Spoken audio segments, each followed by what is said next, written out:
All right, let's dive right in. Today, we're jumping into chapter 14 of the Bhagavad Gita to tackle this incredible concept called the gunas. So what are they? Well, think of them as these three fundamental forces of nature that basically influence, well, everything about our lives. I'm talking about your mood, your focus, even your destiny. I mean, have you ever had one of those days? One day you're totally in the zone, everything's clear, you feel peaceful, and then the next day you're restless, you can't sit still for a second, or maybe you have those other days where you just cannot get off the couch. Well, according to the Gita, none of that is random. It's actually the play of these unseen energies. So let's really get into what that means. The Gita doesn't talk about these forces as something out there. Nope, it says they're qualities that are built right into material nature itself, and they're what bind our soul, our consciousness, to our physical body. So what exactly are they? And here they are. Meet our three main players for today: Sattva, Rajas, and Tamas. This verse right here, this is the foundation for everything we're about to cover. It tells us flat out that these three qualities, these gunas, are the ropes that tie our eternal self to all the ups and downs of the material world. And let's be super clear about this. This isn't just some abstract philosophical idea or a psychological model. The text presents this as the actual fabric of our reality. It's saying that everything, and I mean everything, from the food you eat to the thoughts in your head to the things you do, is a unique blend of these three qualities. Okay, so the big question is, how do we actually see these forces at play in our own lives? Well, let's break them down. We're going to get to know the personality of each guna so you can start to recognize them when they show up. First up, we've got Sattva. I want you to picture that perfect morning. You know the one. You wake up feeling great, your mind is sharp as a tack, you feel calm, and work just flows. That feeling? That clear, bright, harmonious energy? That is Sattva. And interestingly, the text says it binds you through happiness and knowledge. Next, there's Rajas.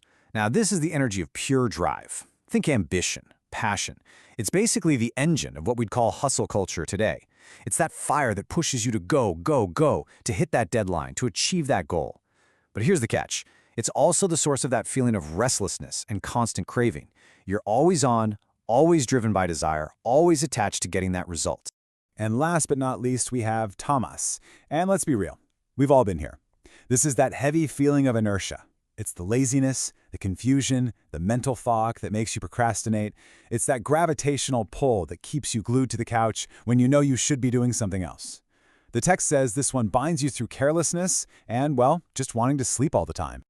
Okay, this chart really lays it all out, doesn't it? You can see it so clearly here. Each guna has its own flavor and leads to a totally different result. Sattva, the pure one, hooks you with happiness and knowledge, which gives you clarity. Rajas, all about passion, hooks you with your own actions, which just leads to more restlessness. And Tamas, the heavy one, hooks you with just not caring, which results in, you guessed it, delusion. Now here's the really important part. You're not just one of these. Nobody is. We're all a constantly shifting mix of all three. And inside of us, they're in this endless tug of war, each one trying to take the lead. And this verse just nails that idea. It says sometimes Sattva wins, sometimes Rajas wins, sometimes Tamas wins. It perfectly describes how our inner world is always changing. Your mood, your focus at any given moment, it's just a snapshot of which force has the upper hand in that internal battle. So, what does it feel like when Sattva wins? Well, the Gita says it's like a light of knowledge is shining out of you. This is when you feel that amazing mental clarity, that deep sense of peace and true contentment. It's basically you at your absolute best. But what about when Rajas takes over? That looks like intense, non-stop, almost frantic activity. It's fueled by greed, that restless energy, and a constant craving for more. You might be incredibly productive, checking things off your list, but underneath it all, there's this nagging feeling of dissatisfaction, like it's never enough. And then there's when Tamas wins. The text calls this darkness, which is really a total lack of clarity. This is what leads to doing nothing, to being careless, to feeling completely deluded. It's that awful feeling of being mentally stuck in the mud, totally confused, and just unable to move forward. Okay, so why does any of this matter? It's just moods, right? Wrong. According to the Gita, this internal tug-of-war is a huge deal. Because the guna that wins most often in your life doesn't just define your day, it literally shapes your entire destiny. And the text lays out this trajectory really clearly. It's super direct. If your life is mostly sattvic, you're heading upwards towards pure, higher states. If it's mostly rajasic, you kind of stay in the middle, stuck in the loop of action and results. And if your life is dominated by tamas, well, the path leads downwards to darker realities. This chart shows that spiritual cause and effect in action, straight from verse 14.16. What you do from a state of sattva creates a pure, good result. Simple. What you do when you're driven by rajas, it might seem productive, but the end result is sorrow. And actions you take when you're in a state of tamas, they just lead to more ignorance. It's a cycle. I know what you might be thinking. This all sounds kind of bleak, doesn't it? Like we're just puppets stuck in this cycle? And that's exactly what leads us to the most critical part of the whole chapter. Arjuna himself asks the big question, is there a way out of this? This question is the turning point of the whole discussion. Arjuna is basically saying, okay, I get it, but how do I stop being a slave to these forces and become their master? He's asking, what does someone who's beyond all this even look like? And how do I get there? And the answer given is pretty amazing. The person who has risen above the gunas. They're like a calm, centered observer.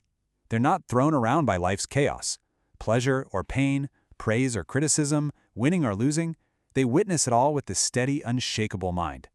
They still act, but they're not driven by selfish desires anymore.